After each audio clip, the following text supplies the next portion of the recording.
This elderly, low-income bachelor earns only 2,000 yen a month. Because he can't afford rent, even in a raging snowstorm, he can only sleep in his car. Do you know how lonely and miserable his nightlife is? At 5:30 p.m., Luzu, 32, finishes work on time and returns to his car. For ordinary workers, encountering such heavy snowfall would make them rush home to find warmth.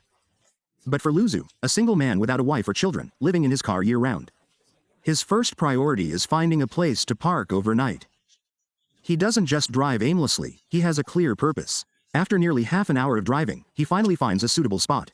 The snow is falling heavily, and as soon as he parks, he immediately crawls inside.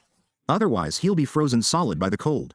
Don't underestimate Lewis's cramped and poorly maintained converted vehicle, for the only joy and warmth in his daily life comes from this tiny room. Inside, he takes out a mini heater to warm himself. Life's pressures are immense at his age. He hasn't seen any glimmer of hope in either his career or his family. However, practical problems can't be changed by imagination, so it's best to cook dinner to satisfy his hunger. Since the conditions in the vehicle are so limited, cooking elaborate meals is almost impossible, so he usually just cooks all the ingredients in one pot. After all, it all ends up in his stomach anyway. It's worth noting that there's a crucial rule when cooking in a vehicle. The ventilation fan must be turned on to expel carbon monoxide. Otherwise, a dangerous accident could easily occur. After more than 10 minutes of waiting, his dinner was finally ready.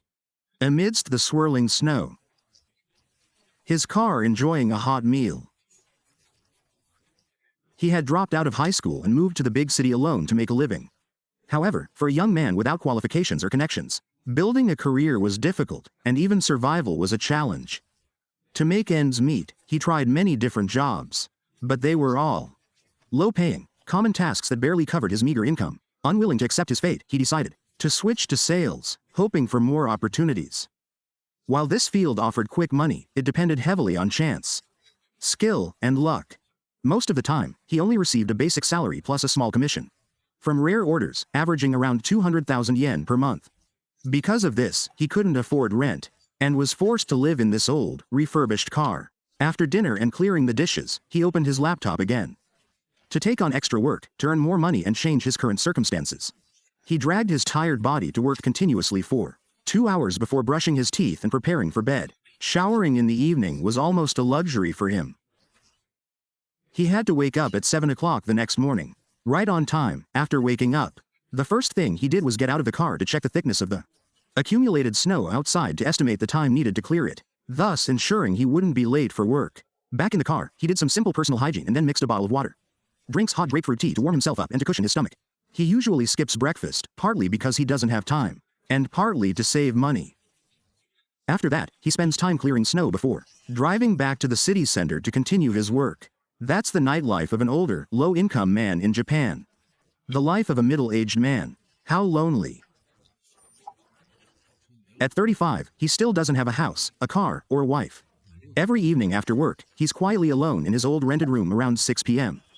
At 3 p.m., as night falls over the rural Japanese countryside, the 35-year-old man, having just finished a day of work at the farm, trudges back to his rented room.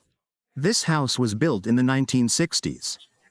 The monthly rent is about 25,000 yen. The space is cramped and has deteriorated over time. But electricity, water, and basic amenities are still available.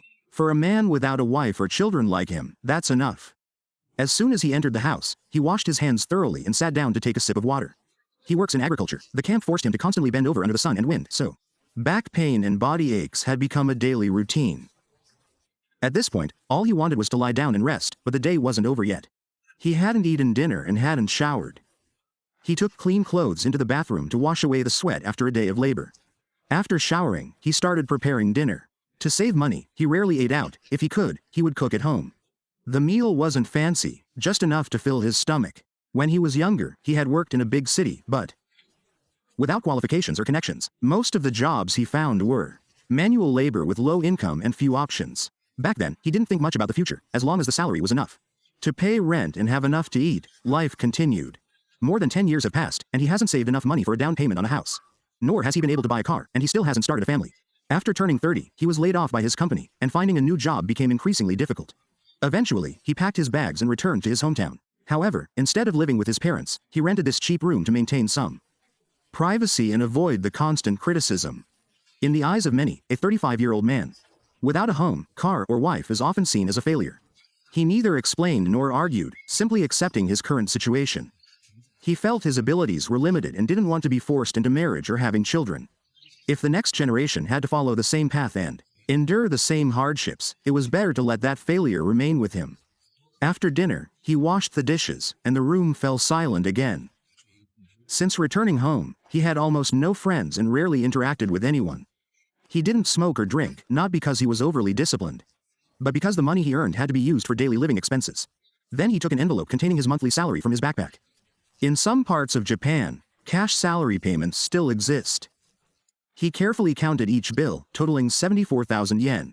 This money had to cover rent, groceries, utilities, and all other expenses, so he couldn't afford to make even a small mistake. Spending a little too much could make the following month much more difficult. If he were to fall ill, he might not be able to afford a doctor's visit, and might even have to ask his elderly parents for help. At night, he sat by his desk, writing a few lines in his diary, recording the day's events. Sometimes he would close his eyes and meditate for a while, not to become stronger, but simply to help himself recover from exhaustion. Before going to sleep, he would often read for a while. He didn't hope that these things could change his fate, only that his mind would find more peace, because tomorrow morning he still had to go to the farm to work. Those were his long nights now, without boisterous fun, without parties, and with no one waiting for him to come home. Just a cheap old room, a meager salary to survive, and a person held back by life.